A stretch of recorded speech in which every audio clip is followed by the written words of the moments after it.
Olá, está no ar seu ponto de vista. Nosso entrevistado de hoje é Ricardo Barbosa, ele que é presidente do Partido dos Trabalhadores aqui em Alagoas. Tudo bem, Ricardo? Tudo bem, Isa. Seja bem-vindo ao nosso ponto de vista. Eu que agradeço. Ricardo, a gente já vai começar falando do próximo ano, 2019. Qual o papel do Partido dos Trabalhadores em todo o Brasil e também aqui em Alagoas? Olá, Isa. É um prazer novamente estar aqui falando para essa grande audiência do programa Ponto de Vista. Primeiro, Isa, você me permita, antes de entrar no futuro, fazer um pouco um resgate dessa experiência vivida no Brasil nesse último ano, nesses últimos anos, mas principalmente nesse ano de 2018, que está se encerrando, que foi o período eleitoral, porque foi uma experiência muito rica para os brasileiros de uma maneira geral e para o PT idem, não é? A gente retirou muitas lições desse período. Creio eu que a gente está preparado agora para cumprir um papel diferente agora, a partir de 2019, uma vez que o PT pulou uma fogueira. A bem da verdade, o PT perdeu as eleições presidenciais, perdeu no segundo turno, né? Mas teve uma excelente votação, foram 48 milhões de eleitores quase que votaram na candidatura do Partido dos Trabalhadores. Nós elegemos já no primeiro turno a maior bancada de deputados e deputadas federais do país. Ainda, né? São a maior bancada. Ainda somos a maior bancada. Nós elegemos pela primeira vez a maior quantidade de governadores no Brasil. Nós temos 4 governadores, todos no Nordeste. Né? Esse crescimento, inclusive, do partido no Nordeste é algo ímpar. Né? Nordeste, hoje a gente pode dizer que vai ser a cidadela da resistência, né, e da defesa da democracia nesse próximo período. Então o PT está partindo para um período agora consolidado. Não que isso tenha se dado no ano de 2018, não é? Mas 2018 refletiu uma experiência. Né? Os brasileiros, de uma maneira geral, veem no PT e passaram a ver no PT um partido em defesa da democracia e um partido que, quando teve a oportunidade de ser governo no Brasil, ele fez isso olhando para o povo brasileiro, ele fez isso olhando para os trabalhadores, para o povo mais pobre, olhando para o Brasil, não é? Ou seja, tentando transformar o Brasil num país mais forte, mais independente economicamente, e foi o que de fato aconteceu. E agora nós queremos seguir nessa resistência, uma vez que a gente tem claro que o que aconteceu em 2018 foi uma tentativa que acabou se consolidando, mas que se iniciou muito antes de 2018, uma tentativa de retrocesso. Né? Durante essa nossa conversa eu vou ter e quero ter oportunidade de explicar melhor onde é que eu quero chegar com isso, mas é óbvio que o Brasil ele não poderia seguir no passo que vinha seguindo do ponto de vista da melhora de vida dos seus brasileiros, dos trabalhadores brasileiros e também do ponto de vista da sua economia, sem tornar tão inquieto, sem prejudicar tanto os interesses daqueles que querem o Brasil apenas como um país produtor com a mão de obra barata, um país totalmente desindustrializado, um país desnacionalizado. Então isso foi fruto de um projeto político, né, que teve uma vitória do ponto de vista eleitoral para a presidência da República, mas que fica o PT como essa referência para 2019. Então o PT em 2019 vai ser esse partido que vai seguir lutando para melhorar a condição de vida dos trabalhadores e resistir contra muitos ataques que nós achamos, né, que virão a partir da instalação do novo governo no Brasil. Pois é, já que a gente está nesse assunto, em 2018 a gente teve essa polarização eleitoral, né? E houve também o chamado antipetismo, né? O anti-vermelho, né? O PT foi criado em 1980 aqui no Brasil para lutar, né, contra tudo que é de ruim para a classe trabalhadora. E é um dos grandes movimentos de esquerda da América Latina, não se pode negar. Mas a que se deu esse antipetismo que a gente viu aí em 2018? Olha, o PT ele faz uma avaliação, e não é segredo, a gente faz uma avaliação pública de que cometeu erros, não é?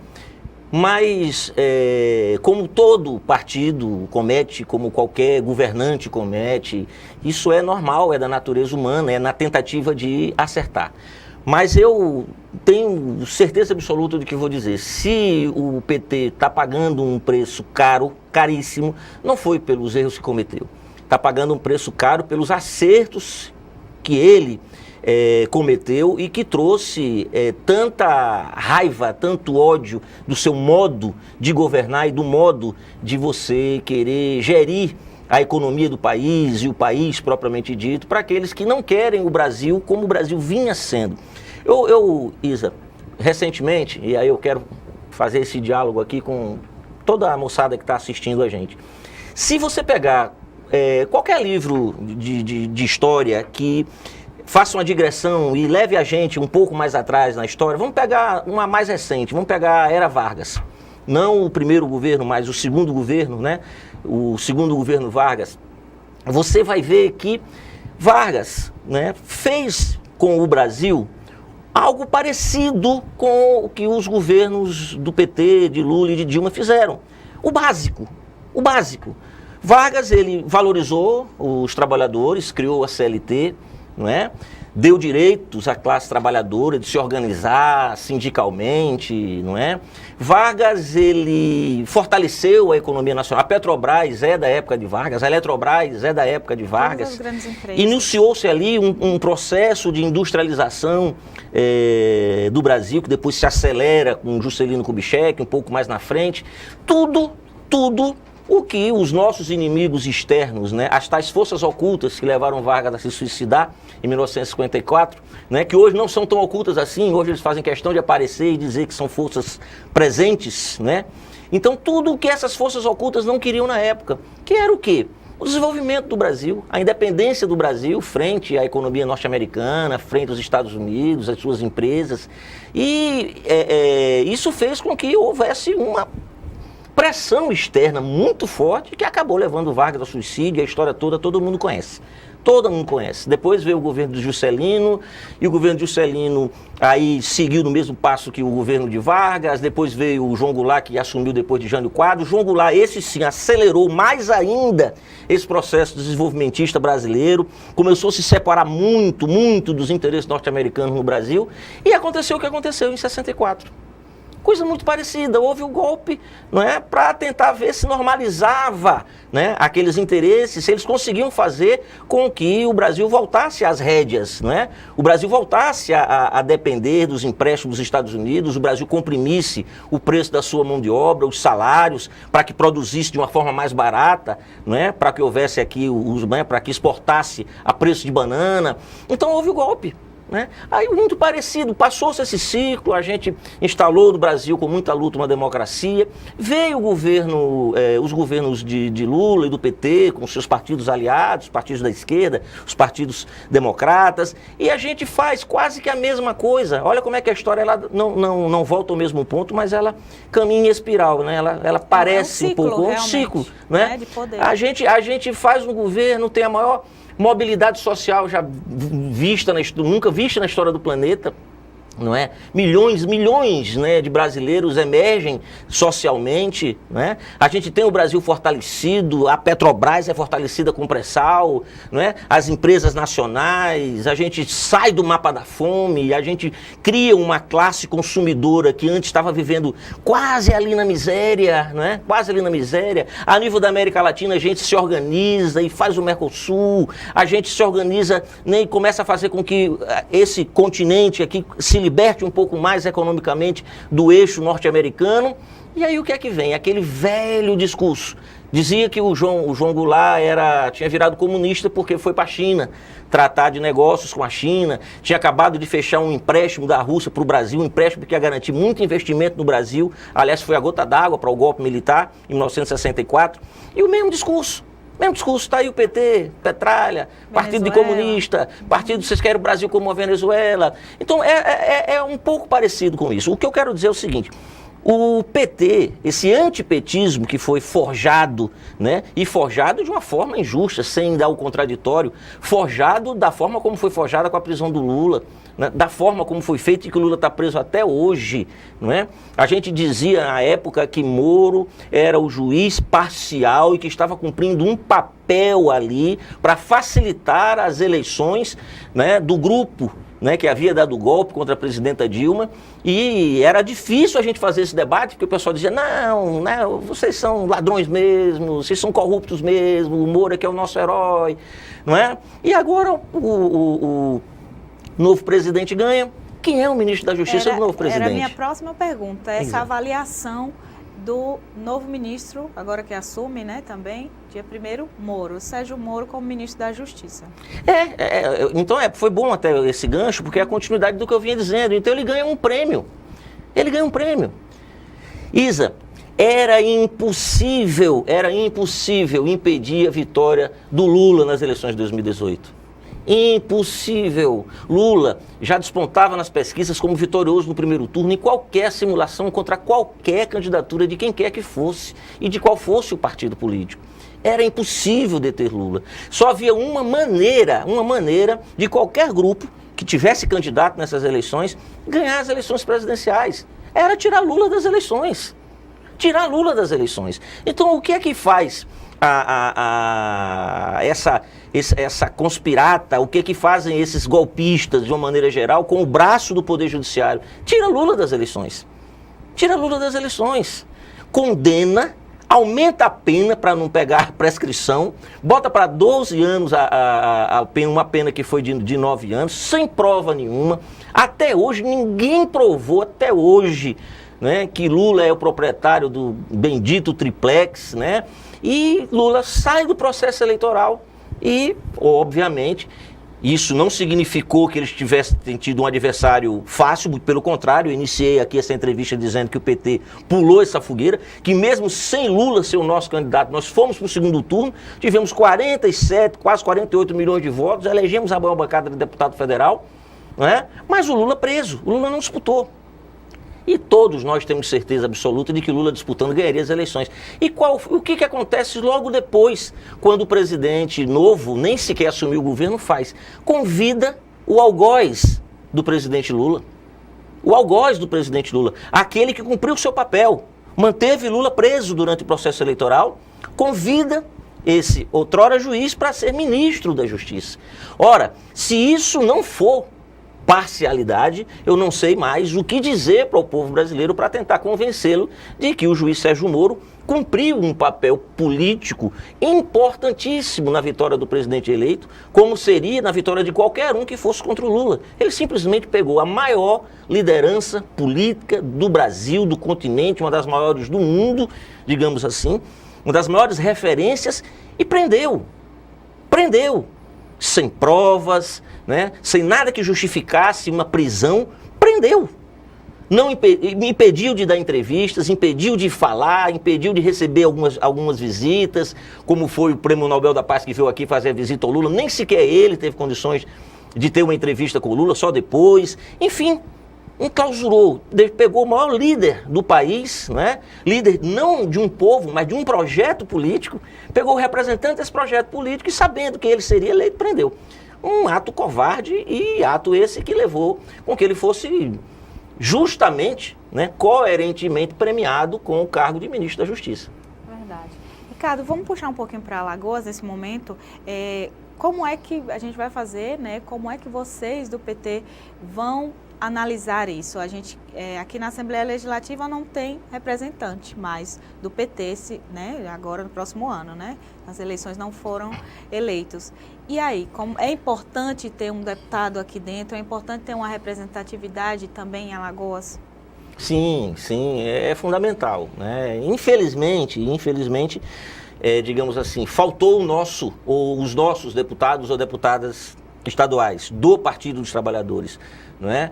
Porque aqui nós achamos que foi uma vitória e fez parte do projeto político do PT a eleição do governador Renan Filho. Acho que ele nos ajuda muito, né, nesse novo momento. Não que a gente já esteja querendo dizer que vai ser um governo que tem que ser um governo de oposição ao presidente da República, muito pelo contrário, né? Nós achamos que vivemos ainda numa república, não é? E ele, como um governador republicano, claro que vai ter que estabelecer suas relações com o novo governo, com o novo presidente da República, mas do ponto de vista do que representou né, o Nordeste nessas eleições, nós tivemos aqui um governador que se alinhou com as nossas posições, com a defesa da democracia, com a candidatura do Fernando Haddad em Alagoas, que se elegeu.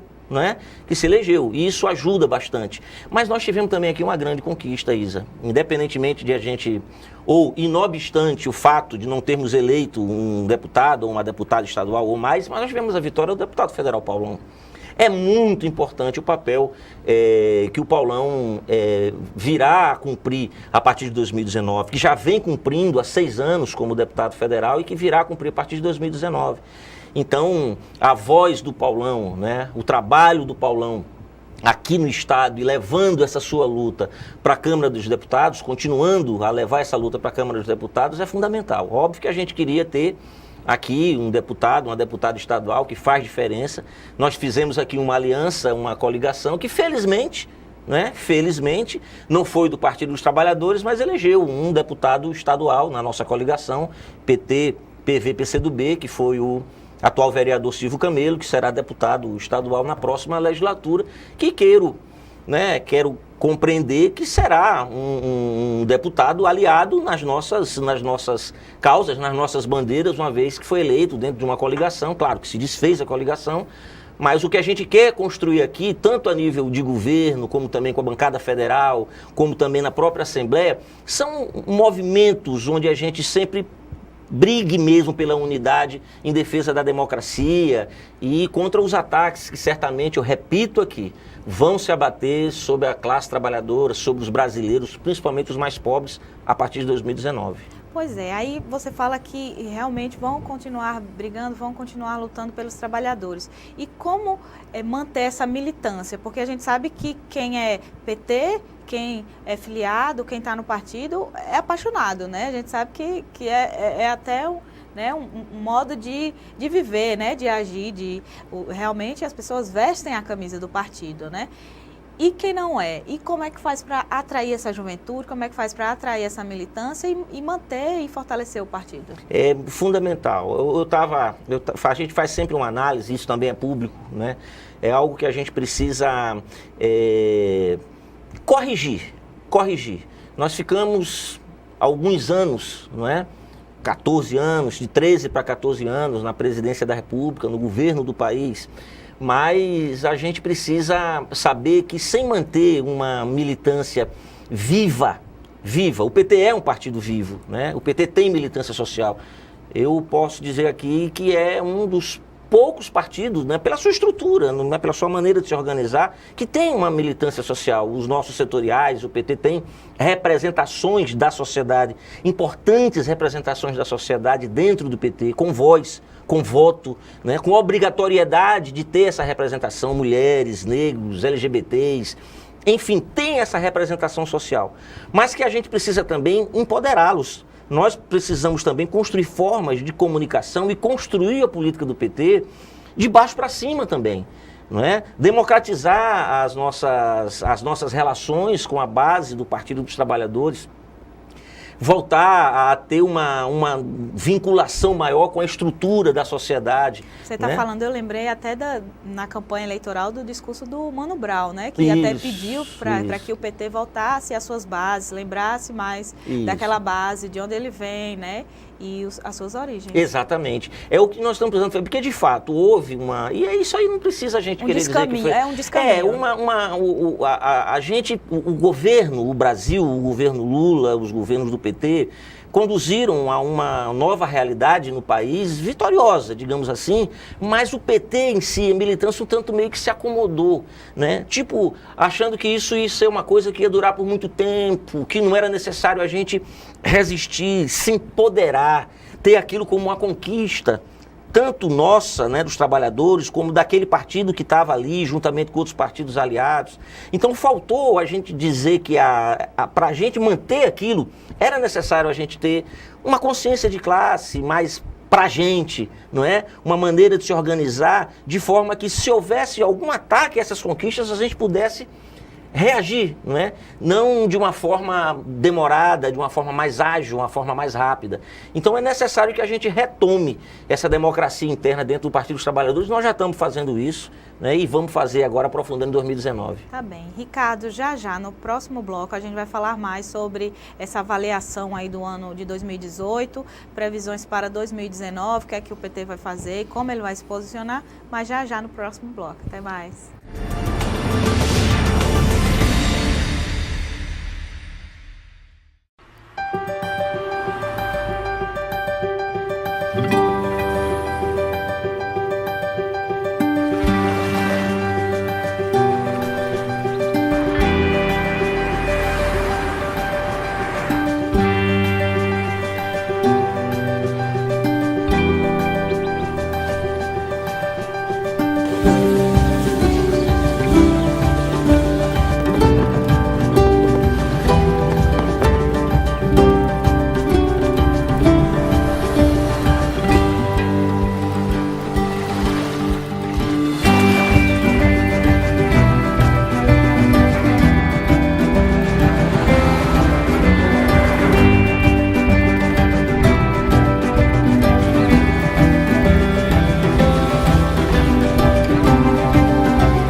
Ei, eu queria poder falar com você. Te falar desses últimos meses e como tudo tá melhor. Eu percebi que viver é incrível, mais do que eu imaginava. Ser pai era um sonho e você me permitiu presenciar o nascimento da minha filha. Foi lindo. Pintei o quarto dela exatamente como imaginei. Antes de você, eu tinha medo de não conseguir estar presente quando esse momento chegasse. Queria te contar que por sua causa eu pude viver tudo isso. Provavelmente outras pessoas por aí querem te falar muita coisa também. Acho que você teria orgulho. Não só por mim, mas por ter feito algo tão nobre por pessoas que nunca viu. Eu só queria dizer obrigado. Obrigado por me dar mais tempo com a minha família. Obrigado pela sua doação de sangue. Doe sangue regularmente. Tem sempre alguém precisando de você. Procure o Hemocentro mais próximo e seja um doador.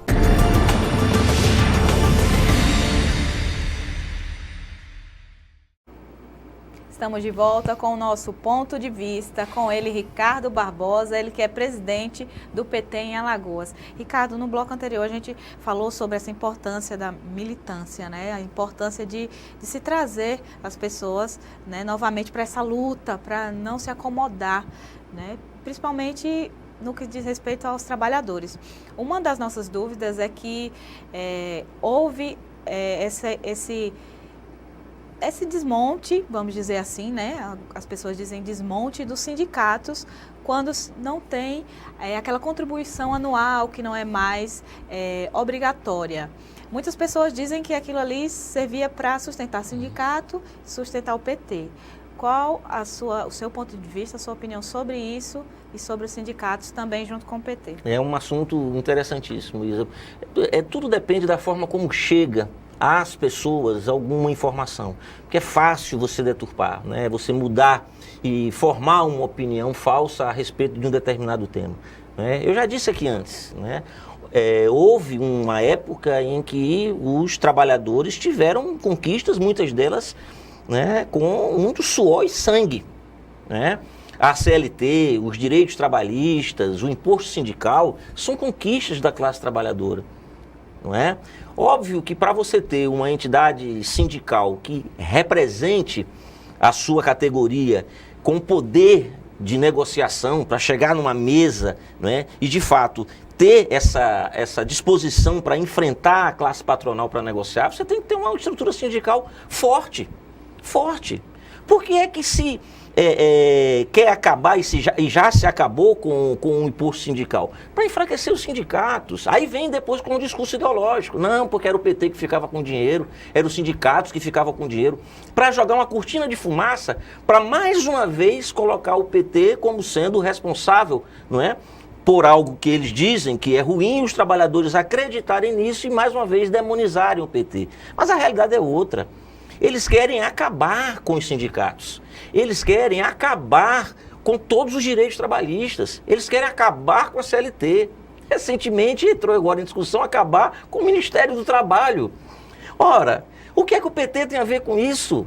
O que é que o imposto sindical tem a ver com isso? Apenas o fato de que o PT defende o Ministério do Trabalho, defende a CLT, defende os sindicatos, defende o imposto sindical como uma forma de organização, de fortalecimento das entidades de classe, da classe trabalhadora. Mas, fora isso, isso tudo é um discurso falacioso. Então, eles têm que falar claro, para que o povo brasileiro entenda. E se ele tivesse dito isso antes, se o candidato que ganhou as eleições tivesse dito isso antes, que ele não fez, ele mentiu, ele não expôs um ponto do seu programa. Tudo o que ele está fazendo agora, ele não disse que ia fazer no período eleitoral, porque talvez se ele tivesse dito, não teria passado tão fácil as suas mentiras. Por que ele não foi para as eleições no período eleitoral e disse que ia acabar com o Ministério do Trabalho, o Ministério do Meio Ambiente, não é? O 13º, que quando vazou isso, ele teve que depois ir se esclarecer e dizer que não, era uma mentira, que ele vai manter o 13º e o Bolsa Família. Mas é um desmonte que está sendo anunciado para o Brasil para enfraquecer as organizações da classe trabalhadora. Porque se você tira o sindicato da mesa de negociação, bota, aí vem aquela livre negociação, não é isso? Bota o trabalhador para negociar diretamente com o patrão, sem o sindicato, qual é a força que o trabalhador tem para negociar diretamente com o patrão? É óbvio que vai prevalecer nessa disputa, nessa negociação, o economicamente mais forte. O hipossuficiente, como é chamado o trabalhador, por conta da sua relação, ele apenas vende a sua força de trabalho, ele não vai ter uma condição para sentar na frente do patrão e exigir melhoria de salário, exigir melhoria da sua relação de emprego, ele não vai ter essa condição. Então, o fim do imposto sindical, Isa, é no sentido de acabar com as organizações sindicais. Acabar, é a livre negociação, não é? É a compressão de salários, é o fim dos direitos trabalhistas. O trabalhador não vai ser mais protegido, não é? Então, isso é o que está por trás. Não é que o PT ganha dinheiro do imposto sindical, então para fortalecer sindicatos, não. É para garantir direitos do trabalhador. E na medida que se acaba isso, você está enfraquecendo os trabalhadores e as suas organizações. Pois é, aí o Ministério do Trabalho também já foi anunciado que, né, como você acabou de dizer aí, que não vai mais existir, sendo pulverizado em algumas pastas. Essa organização aí que está acontecendo com o Ministério, reorganização com o Ministério do Trabalho, vocês são contra realmente, e o que realmente se prejudica os trabalhadores sem esse ministério? Olha, o Ministério do Trabalho ele foi criado na época do governo de Getúlio Vargas, né, juntamente com toda uma regra, todo um regramento, toda uma legislação para proteger especificamente os trabalhadores. Né? Então, isso é uma conquista. Antigamente, inclusive, quando o Ministério do Trabalho foi criado, ele foi criado até para substituir os sindicatos. Não sei se você lembra que na época a gente dizia que os sindicatos que foram criados na época do governo de Getúlio Vargas, né, eles tinham uma vinculação muito grande com o Ministério do Trabalho. O Ministério do Trabalho às vezes interferia naquela relação trabalhista, na negociação, e os sindicatos eram meio que pelego, o sindicato chapa branca, porque o Ministério do Trabalho se confundia com o sindicato propriamente dito, não é? Então o Ministério do Trabalho foi criado com esse objetivo, para intermediar, não é? Para representar os interesses dos trabalhadores e as leis trabalhistas frente ao governo, frente aos interesses econômicos que são sempre contra os interesses dos trabalhadores. Eu vou te dizer o porquê, depois a gente chega nessa questão mais específica sindical. O objetivo do mercado, digamos assim, em relação ao Brasil e aos trabalhadores brasileiros, digamos assim, na relação capital-trabalho, sempre foi baratear o quê? O trabalho. Porque se você barateia o trabalho, se você barateia a mão de obra que vai produzir, você vai ter um produto final muito mais barato para competir no mercado. Então é isso que se quer com o Brasil. Hoje você tem países, alguns deles asiáticos, que produzem um tênis, um boné, uma camiseta, que atravessa os oceanos. Tudo que tem de oceano aqui do mundo, ele atravessa e chega aqui no Brasil para ser vendido por um preço 3 vezes menor do que um produto que é feito aqui no estado do Rio Grande do Sul, ou até mesmo aqui em Alagoas. Por quê? Porque lá, né, nesse país, o trabalhador ou a trabalhadora que produz faz esse produto não tem final de semana remunerado, não tem 13º, não tem previdência, trabalha 17 horas por dia, em alguns casos 18 horas por dia, né? Ininterruptamente, sem direito a horários para refeição, sem nenhum direito. É óbvio que um trabalhador que trabalha 17 horas por dia, um salário minguado, sem direito trabalhista nenhum, o custo, né, que aquele patrão, aquele empresário vai ter para poder pagar aquele salário e produzir aqueles produtos, obviamente que muito mais, que é a lei da mais-valia, porque ele vai estar produzindo muito mais, vai ser bem menor. Então o que se quer no Brasil? No Brasil o mercado está pedindo isso ao Bolsonaro. O mercado já pediu isso ao Fernando Henrique Cardoso, o mercado já pediu isso ao Lula, o mercado já pediu isso a Getúlio Vargas, já pediu isso a Juscelino, já pediu isso a todos os presidentes. Só que alguns não querem fazer e não fazem, como foi o caso dos governos do PT, e outros querem, mas não podem. Porque também aí, nesse jogo, Isa, nós temos que botar aí a classe trabalhadora e a sua reação. O Bolsonaro, né, e aqui eu falei pela primeira vez o nome dele nessa entrevista, não quero mais nem repetir, ele vai fazer um governo e vai tentar aplicar esse projeto, vai tentar aplicar essas medidas. Mas ninguém garante que ele consiga. Ninguém garante que ele consiga. Como é que ele vai conseguir matar o povo de fome e de desemprego durante muito tempo para colocar esse Brasil que o mercado quer no colo desses senhores, desse mercado? Não é? Então é uma relação que a gente vai ter que ter tempo para dar uma analisada, 3 meses, 6 meses, não parar, mas analisar, sabendo que a gente tem que estar aqui no bloco da resistência, vamos ver qual é a característica do governo próximo que virá. Nós já temos claro que não é um governo democrático, é um governo com verniz, não é, antidemocrático. Eu não vou dizer ditador, mas um verniz antidemocrático. Ele já disse isso na campanha, não é? Vem tomando medidas que vão nesse sentido, mas a gente precisa avaliar. Mas no geral, Isa, no geral, essa guerra, essa luta de interesses, ela continua até hoje. Ela continua até hoje. E é isso que move essa relação. Pois é, a gente está falando de relação trabalhador, leis, né, governo e empregador, e aí a gente está num estado que ainda tem casos, por exemplo, de trabalho escravo na lavoura da cana, né? De um ano para cá foram mais de 800 trabalhadores que o Ministério do Trabalho conseguiu aí resgatar, que estavam em situação análoga à da escravidão. E aí a gente não tem mais, por exemplo, esse Ministério do Trabalho, né? O que você fala sobre isso? Quer saber mais de um outro? Você agora levantou aqui o trabalho análogo ao de escravo, não é? Que com o fim do Ministério do Trabalho a gente não vai ter nem como fiscalizar mais isso. E o trabalho infantil? Como é que vai ficar? Uma coisa que se tornou algo, né, endêmico no país, que foi o trabalho infantil, que o Ministério do Trabalho tem se empenhado na fiscalização, não é? Hoje em dia você tem uma legislação que de fato protege a infância, né, protege a adolescência. Eu peguei a legislação trabalhista, meu primeiro emprego eu tinha 14 anos de idade, carteira assinada, trabalhava no Banco Real, era office boy do Banco Real. Eu trabalhava com carteira assinada com 14 anos de idade. Hoje você não tem mais essa condição de uma criança com 14 anos de idade ter a sua carteira assinada, que ela tem que estar na escola. Ela tem que estar aprendendo aí alguma coisa, ela tem que estar lá sendo assistida do ponto de vista da sua educação, da sua saúde. Isso é porque a Constituição obriga. E com o fim do Ministério do Trabalho, como é que nós vamos fiscalizar isso? Além do trabalho escravo, né? Essa temática do trabalho infantil.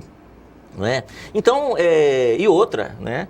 Todo o mercado, né, que se submete a essa regra de rapina, né, dessa produção em larga escala e a preço de banana da mão de obra, o que mais tem é trabalho infantil. Vai nos países periféricos, de uma economia mais pobre, mais enfraquecida, onde lá quem manda é o mercado, o que mais vê é criança, não é de 14 anos não, é de 8, 9, 10 anos de idade trabalhando. E trabalhando como escravo. Trabalhando como se análogo fosse a um escravo ou uma escrava. Né? Então, esse mais ou menos, né, dessa disputa, dessa queda de braço, que é disso que nós queremos defender o Brasil. É esse o papel que o Partido dos Trabalhadores e todos os partidos aliados, é importante, Isa, a gente fazer aqui um parêntese, certo? A gente fala muito PT, PT, PT, e a gente difunde muito uma ideia que os adversários vão lá e dizem, olha, tá vendo aí, ó, hegemonista, tá vendo aí, ó, só fala deles, é como se fosse só eles que fossem salvar, né, são super-homens e tal, parará, parará. Veja, é fundamental que todos os partidos que defendem a democracia e que pensam como nós pensamos, que temos que resgatar, salvar o Brasil desse projeto antitrabalhador, antidemocrático, né, querendo escravizar, digamos assim, o mercado brasileiro, que exista a unidade desses partidos. É fundamental. E nós sabemos com quais partidos que nós podemos contar. Fazemos o apelo a esses partidos para essa unidade. Seja os partidos que já são aliados históricos, que estiveram conosco agora no processo eleitoral. Aqui no estado aqui também, né? O PCdoB, o PSOL, o PDT, setores do PMDB. É importante que se diga isso, porque o senador Renan Calheiros, o governador Renan Filho, eles são do MDB, né? Era PMDB, eles são do MDB, mas de um setor que tem se manifestado contrário a esse projeto de Brasil que estão querendo impor, né? Então é importante que a gente dialogue, é importante que a gente busque a unidade, porque tem muita gente que não é petista, Isa, que não quer ser chamado de esquerda, não é? Que não quer ser chamado de comunista, de revolucionário, seja lá do que for, mas é democrata. É uma pessoa que defende um Brasil livre, um Brasil forte, um Brasil soberano, um Brasil de uma economia rica, de um povo trabalhador próspero, não é? Que não tenha trabalho infantil, que não tenha trabalho escravo. Então é importante que a gente tenha uma unidade com esses setores da sociedade e a gente se prepare para lutar por essa sociedade que a gente quer contra os ataques que a gente vai viver a partir de 2019. Pois é, logo após o resultado da eleição para a presidência, a gente escutou uma palavra muito por aí, ainda anda pelas redes sociais, é resistência. Você acabou de falar também, resistência. Juntar os partidos e vocês se consideram a resistência e como será essa resistência em 2019? É fundamental. A resistência, ela é uma palavra que resume esse momento que nós estamos vivendo hoje, não é? Resistir é não deixar que aconteça. Resistir é sofrer um golpe, não é?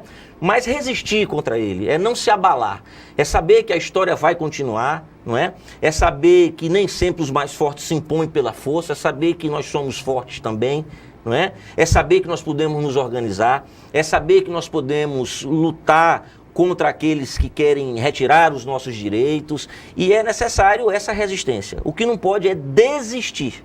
Desistir jamais, né? Então a gente, é como a história da música lá que a Simone canta, desesperar jamais, né? Porque nós aprendemos muito nesses anos. Então é necessário que a gente pegue tudo o que aprendeu, é necessário que a gente pegue toda essa experiência acumulada de lutas, né? E resista, de lutas e de resistência. E resista, porque a vida pra gente nunca foi fácil. A vida para o povo pobre, trabalhador, nunca foi fácil, né? Eles não têm nada fácil, eles sabem que da hora que acorda até a hora que vão dormir, eles são sobreviventes, eles lutam para ganhar o salário, luta para tomar o café, luta para almoçar, luta para jantar, luta para ter a água dentro de casa, a energia ligada, é uma luta. Então, a gente sabe que essa força de resistência é algo inerente, né, do povo trabalhador que sabe que sem lutar, que sem ir atrás daquilo, ele não conquista. Então, resistir é necessário porque nós vamos viver tempos difíceis. Pois é, aí algumas pessoas que não são militantes, são o povo, como você falou mesmo, está trabalhando aí das 8 até, as 20 horas para chegar em casa, né, para se deslocar, mora longe, tal, não tem tempo de fiscalizar os seus candidatos, por exemplo, acha que votou, ganhou, né, foi como um time de futebol, aí o seu lado ganhou, mas aí o povo, como é que faz para fiscalizar e estar dentro também e estar percebendo o que está acontecendo à sua volta? Mas agora daqui para frente, eu acho que essa consciência... Até a gente discute mais sobre política. Eu acho, porque mudou... As pessoas sabem quem são os ministros, por exemplo, agora, né? Você sabe por quê? Tem um elemento novo na realidade, que é essa nova... Eu acho que isso é uma revolução, tá? Houve a Revolução Industrial, hoje nós estamos vivendo, talvez... Óbvio que do ponto de vista acadêmico tem muitas diferenças em relação a isso. A quarta revolução, que é essa revolução tecnológica. Gente, hoje o acesso à informação Você não precisa ir atrás. Pelo contrário, hoje tem gente correndo dela. Não é? Que é muito. Tem gente desligando o celular, tem gente que não quer muito saber, tem gente indo para psicólogo para saber como é que se vira com esse negócio de WhatsApp, né, de internet. Então a informação hoje é algo muito importante, ela é presente, tanto a verdadeira como as fakes. Elas formam muita opinião. Hoje está muito fácil você fiscalizar. É por isso que eu te digo que o próximo governo ele vai ter dificuldade. Porque ele não disse durante a campanha o que ele iria fazer. Vai ser tão criticado quanto o PT foi em alguns pontos. E outra, porque vai ser um governo que ele vai atacar, né? E outra, vai ter, minha opinião sincera, a classe média é um pêndulo da sociedade muito importante do ponto de vista de como a sociedade se manifesta, como ela se comporta. Durante os governos do PT, e essa é uma avaliação, óbvio, né, particular minha, houve uma compressão importante da classe média, porque na medida em que você solta um pouco a classe C, ela se empodera, né? Ela entra no mercado de consumo, ela passa a dividir as bancas da universidade pública e até as privadas também, não é?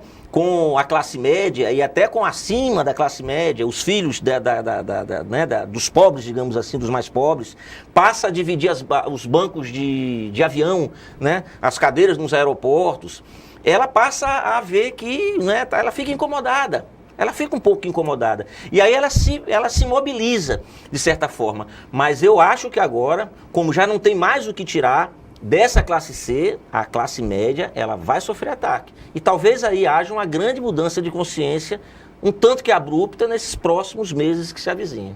Ok. Ricardo, já a gente vai para o nosso último bloco e vai falar mais sobre o PT em 2019 e também sobre toda essa luta pelos trabalhadores. Até mais.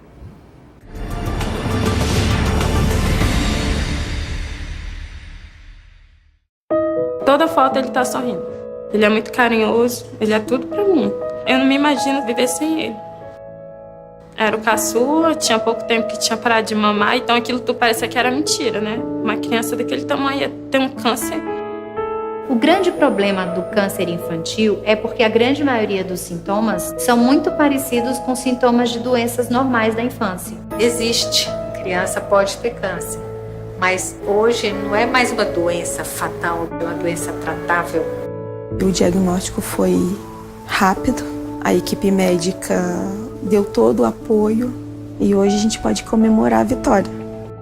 Eu estou muito feliz pelo progresso dele, por tudo que ele anda agora fazendo e antes ele não podia fazer. Então agora ele está caminhando a cura dele. Falta pouco. É um amor, é uma vitória para mim e para ele.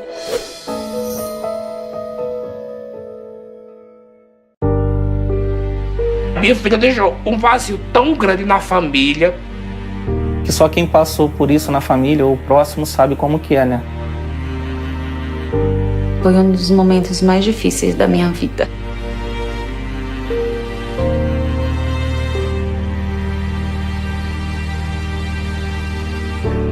Minha filha não era doente, muito saudável, nunca foi doente. E pelo mosquito, minha filha se foi. Ele não conseguia mais trabalhar por causa das dores e em cima da cama. A renda que sustentava a casa dele com a minha mãe, essa renda parou, né? Mas assim, ela ainda não anda, ela não senta, ela não fala. Eu, graças a Deus, ainda tenho a minha filha comigo. O perigo é para todos, o combate também. Faça a sua parte. Com ações simples, podemos combater o mosquito. Ministério da Saúde, Governo Federal. O Brasil terá pela primeira vez uma Base Nacional Comum Curricular. O documento é democrático e respeita as diferenças. Com a base, todos os estudantes do país, de escola pública ou particular, terão os mesmos direitos de aprendizagem. Hoje a aula é sobre cidadania. Isso é bom. Se a base da educação é a mesma, as oportunidades também serão. Ministério da Educação, Governo Federal. O verde das florestas está em nossa bandeira e ainda que tentem destruir nosso maior patrimônio, nunca vamos deixar de lutar por ele. Por nossas vidas, por nosso planeta, por nossos filhos e netos. Somos independentes, somos Greenpeace. Batemos de frente contra governos e empresas que roubam as riquezas do planeta. Precisamos de todos juntos por essa causa. Acesse somosportodos.org e assine as petições. Faça parte dessa mudança já. Greenpeace, somos por todos.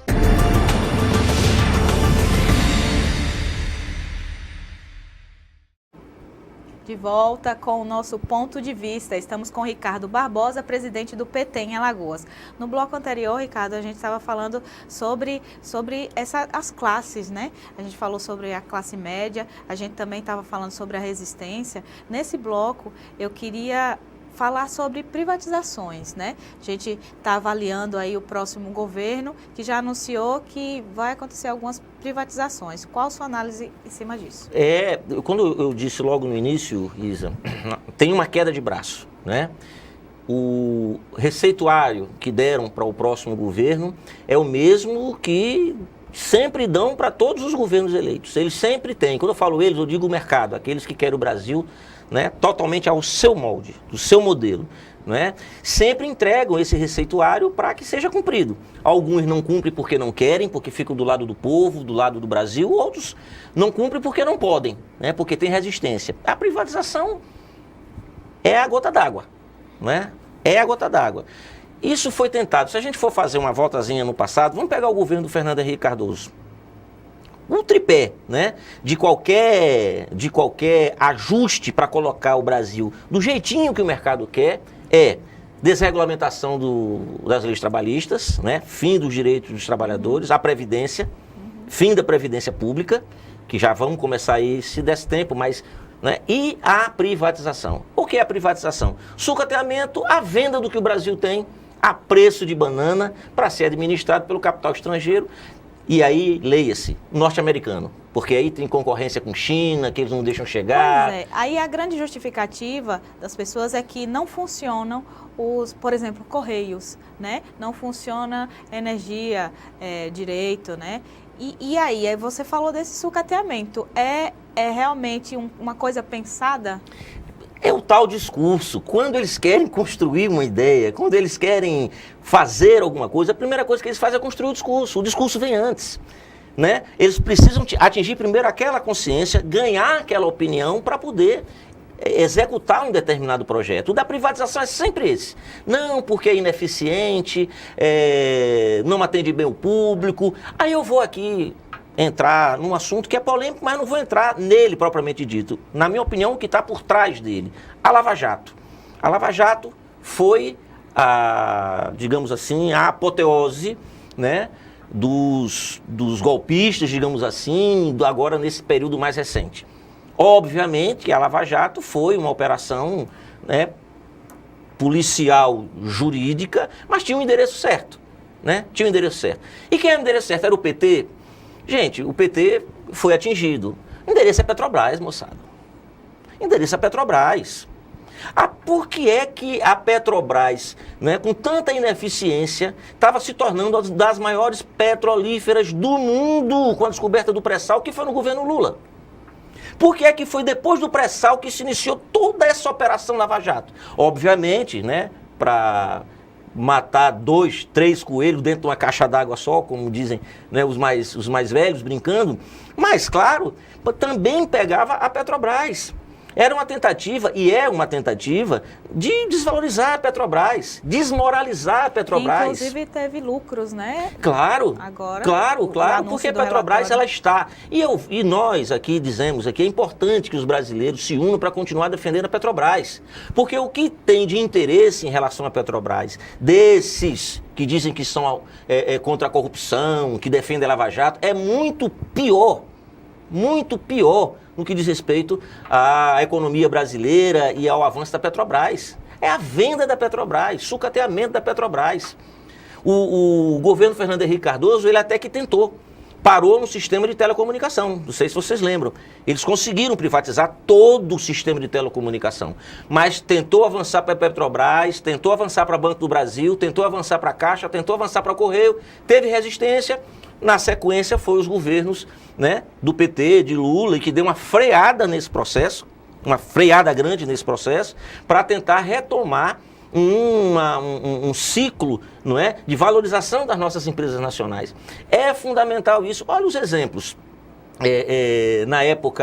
Na época do tal do Vargas, que a gente aqui estava dizendo, no tal período do Vargas, que a gente aqui estava falando, era tudo, a energia elétrica, por exemplo, do Rio de Janeiro, era tudo empresa estrangeira. Era lá, e estava tudo direitinho, tudo do jeito que eles queriam.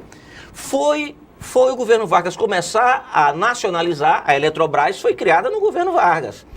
Só depois é que ela foi existir no governo do João Goulart, né? Mas até então era tudo privatizado, estava tudo nas mãos dos norte-americanos. Né? As empresas norte-americanas, as usinas norte-americanas, as empresas de energia, de geração de energia, todos norte-americanos. E é para esse berço que eles querem trazer de novo a nossa economia. Então é necessário que a gente pense direitinho. O que está por trás do discurso da privatização? A ineficiência das nossas estatais, do nosso serviço público? Será que é só isso mesmo? Ou será é possível ter um serviço público realmente de excelência? Óbvio, isso é uma questão de gestão. É mais fácil você resolver a questão do serviço público e o bom atendimento à sociedade, né, daquilo que aquele serviço público se presta com gestão, do que você entregar. Porque quando você entrega, você está entregando o patrimônio brasileiro. Aquele dinheiro que é nosso vai sair daqui, aquele patrimônio que é nosso vai ser vendido. Há um exemplo muito interessante que é o do INSS. As gestões agora do INSS estão trabalhando por metas de funcionários, né? Tem site, tem aplicativo para marcar, por exemplo, a própria ida das pessoas no INSS está modernizando, né? Se essa modernização fosse em outros setores da administração. E outra, Isa, você levantou agora uma situação interessantíssima, informação. E quando foi que isso passou a acontecer? Com o INSS, a Previdência Pública passou a ser mais acessível para o trabalhador e a trabalhadora brasileira? Foi nos governos do PT. Ah, não, porque vocês são... Que é isso? Não, foi nos governos do PT. Antigamente você levava uma era para se aposentar. Uma burocracia enorme. Hoje em dia você agenda, vai lá na sua agênciazinha do INSS, leva a documentação, resolve o seu problema, com uma semana você está aposentado ou aposentada, não é? Então não é um problema do serviço público que é ruim. Eles botam isso na cabeça da gente para que a gente acredite do mesmo jeito que acreditou que a Dilma cometeu crime de responsabilidade dando pedalada. Então eles vêm com isso, inventam um discurso, repetem, porque uma mentira repetida muitas vezes acaba virando verdade, né? E do mesmo jeito que prenderam o Lula, sem o Lula nunca ter sido o dono do triplex. Do mesmo jeito que eles querem agora privatizar, dizendo que o problema do Brasil, e por isso tem que privatizar, é que as empresas públicas não funcionam, não prestam. Sempre eles têm um discurso, sempre eles constroem um discurso antes, para depois daquele discurso construído, e o povo convencido, eles vão lá e consumam o ato. Então, é necessário que o PT tem que cumprir esse papel, Isa. O PT e os partidos da esquerda e todos os setores sociais organizados que conhecem dessa verdade têm que fazer essa pregação mesmo. É quase que evangelização mesmo. Nós temos que dizer para o povo o que está acontecendo. Temos que fazer isso chegar, essa verdade chegar. Já que nós não temos, a exceção dessas oportunidades que a gente está tendo aqui agora com você, nós não temos uma grande mídia para poder ter a comunicação de massa que esses setores têm como aliados. Então é necessário a gente estar ali, no sindicato, estar ali, nas organizações, estar ali na conversa com o nosso amigo. Nós temos que voltar a conviver com as pessoas no Brasil, com os trabalhadores no Brasil, onde eles estão. Porque toda vez que chegar, Isa, uma informação falsa, vai ter que ter um de nós lá para dizer isso é falso, a verdade é essa. Foi isso que não existiu um pouco, e principalmente nessas eleições. Porque a informação falsa chegava lá no cara da classe C, no cara pobre, no cara que está ralando para sobreviver, né? Chegava através de uma igreja, chegava através de um pastor, chegava através de qualquer coisa que fosse. Chegava informação naquela comunidade, mas a gente não estava lá na comunidade para dizer, ei, pai, isso é falso, a verdade é essa. Então nós temos que voltar a fazer esse movimento, nós temos que voltar a nos espraiarmos na sociedade, né, como parte dela que nós somos, para fazer essa contraposição de ideias. Porque tem muita mentira no que está sendo dito, no que já foi feito e no que está para ser feito, tem muita mentira. Não é só fake, não, é mentira mesmo, uma coisa muito dissimulada, muito disfarçada. A gente pensa que é uma coisa quando vai ver outra.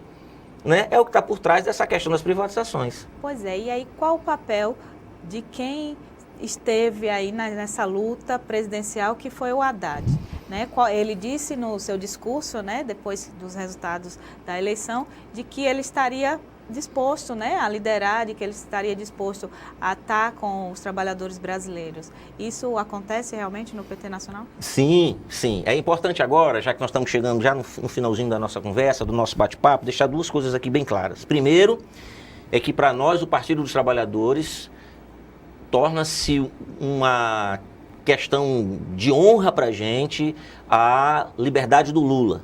Eu não posso encerrar essa entrevista aqui sem deixar isso bastante claro. Vocês certo? já tomaram medidas para Já isso? estamos tomando, estamos nos organizando. O Haddad, inclusive, ele passou um tempo...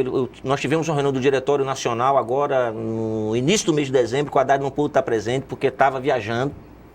Se não me engano, ele estava na Inglaterra, já com essa tarefa de cumprir um papel, né, do Free Lula no mundo todo, aonde a gente puder chegar, ele sendo essa espécie de embaixador dessa vocês causa. Estão com uma campanha mundial. Mundial, então. Uma campanha mundial. Nós queremos mobilizar o mundo em torno da liberdade do Lula. O mundo. Já houve essa iniciativa por parte da ex-presidenta Dilma, que também viajou, foi para os Estados Unidos, para o México, esteve na Espanha, conversando com lideranças, governos, enfim, chanceleres, esteve nas embaixadas, fazendo todo um trabalho. O Haddad agora continua essa caminhada pelo mundo e cumprirá um papel importante na defesa da liberdade do Lula. Nós queremos o Lula livre, nós vamos exigir o Lula livre. Lula é preso político, Lula está preso porque tiraram ele das eleições de 2018. Lula está preso porque sabe que Lula solto, ele vai falar aquilo que o povo trabalhador, pobre brasileiro sofrido quer ouvir. Vai ajudar a gente a se organizar para resistir. E eles não querem resistência, eles querem as coisas mais fáceis. Então, nós vamos lutar para libertar Lula e vamos conseguir. Lula não vai morrer na cadeia como querem aqueles que o colocaram lá. Nós vamos libertar o Lula. E o Haddad cumpre um papel fundamental. O Haddad, ele se revelou de uma liderança, de uma capacidade de articulação. Não é que era uma coisa inesperada, mas ele se revelou. Esse foi um fato. O papel que o Haddad cumpriu nessas eleições de 2018 foi um papel de um estadista, de uma liderança, não foi de um candidato. Ele não se deixou abater pelos ataques que sofreu, não é? Pelas fake news, combateu o bom combate com a cabeça erguida, com honestidade, não é? E se tornou uma liderança do Partido dos Trabalhadores, né? Então o Haddad, ele cumpre esse papel, é uma liderança que ao lado do Lula, não é? E de outras lideranças, mas ele principalmente, ao lado do Lula, vão ainda cumprir um importante papel na condução dessa nossa luta, essa nossa luta de resistência, junto à sociedade e aos partidos da esquerda que queiram se juntar conosco para dar essa batalha. Durante a nossa entrevista aqui, você realmente confirmou que o PT, ele afirma que errou e sabe que teve esse descaminho, mas que consegue e vai voltar às bases novamente. Vocês têm consciência de que a maioria das pessoas que votou em Bolsonaro queria a mudança, essa mudança de ciclo, e por que vocês acham que essa mudança aí não foi boa para o Brasil, né?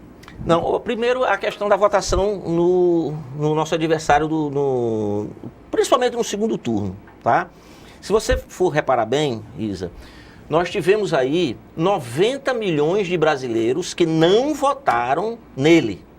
47, quase 48 votaram na gente, na nossa candidatura, e o restante, por vários motivos, não votou.